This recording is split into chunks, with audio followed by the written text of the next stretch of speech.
Sore hari ketika Abu Nawas sedang mengajar murid-muridnya, datanglah dua orang tamu, seorang laki-laki muda dengan seorang wanita tua. Mereka menemui Abu Nawas. Wanita tua itu berkata kepada Abu Nawas jika ia membawa seorang pemuda Mesir kepadanya.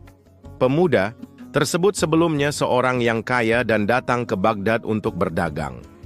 Akan tetapi ia sekarang jatuh miskin, semua hartanya dirampas paksa oleh seorang kadi. Ceritakanlah kepadaku, mengapa Tuan Kadi merampas seluruh hartamu? Pemuda Mesir itu kemudian menceritakan semua masalah yang menimpanya kepada Abu Nawas. Setelah mendengar dan memahami apa yang diceritakan oleh pemuda Mesir itu, pemuda dan wanita tua tersebut meninggalkan Abu Nawas. Abu Nawas kemudian memerintahkan semua muridnya untuk berhenti belajar dan pulang ke rumah seraya berkata, Wahai muridku, pulanglah kalian semua dan kembalilah di malam hari.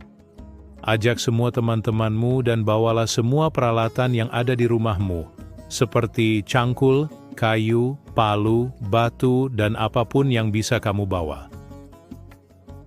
Malam pun tiba, murid-murid Abu Nawas telah berkumpul di rumahnya dengan segala peralatan yang mereka bawa. Wahai murid-muridku, pergilah kalian ke rumah Tuan Kadi, kemudian rusaklah rumahnya dengan peralatan kalian bawa hingga menjadi rata dengan tanah. Mendengar perkataan gurunya, para murid Abu Nawas mulai bergumam sesamanya. Abu Nawas kemudian memecah kebingungan mereka. Janganlah kalian takut, laksanakan apa yang kuperintahkan sebagai gurumu.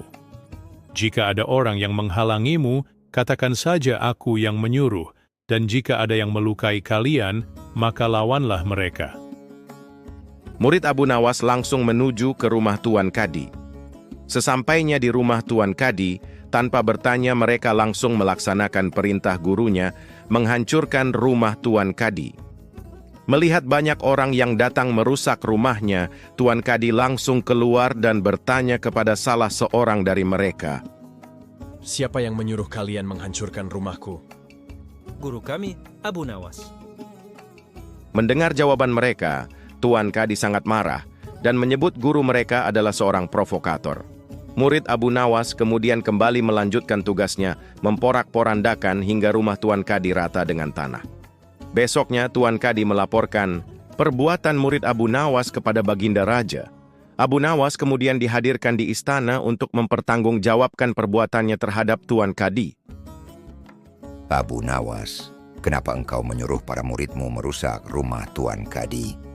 Mohon ampun Baginda, sesungguhnya perintah hamba kepada para murid hamba bukanlah tanpa alasan.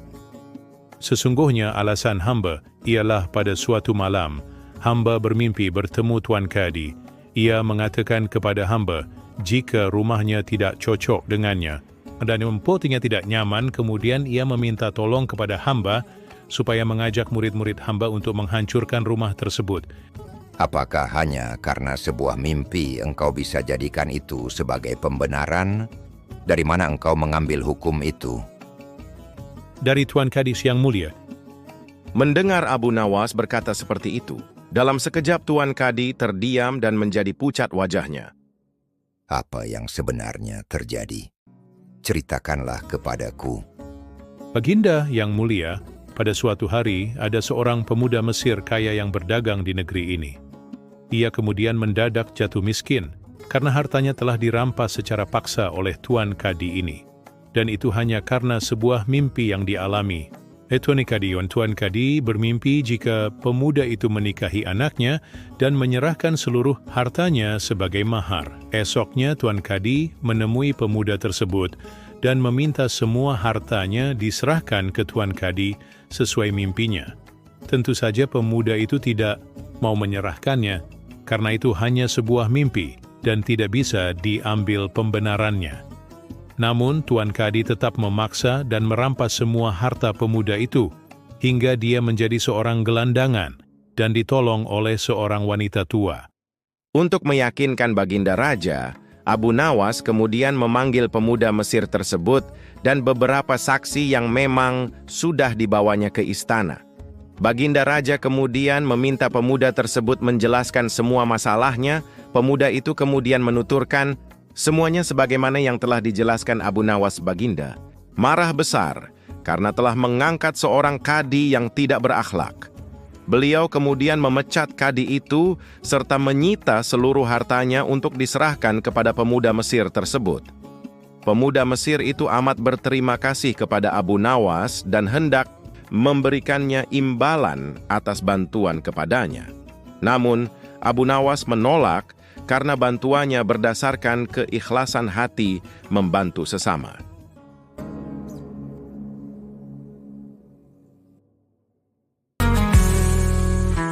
عندما تصبح سيادة شمس ما هي سيادتك فهذا هو الحق اشتقت لشوقك الذي تجاهلت يوما في الحقيقة كالقى انكسرا شق زمجدا عندما تصبح سيادة شمس ما هي سيادتك فهذا هو الحق أشتاق لشوقك الذي تجاهلت يوما في الحقيقة كالقى انكسرا شق زمجدا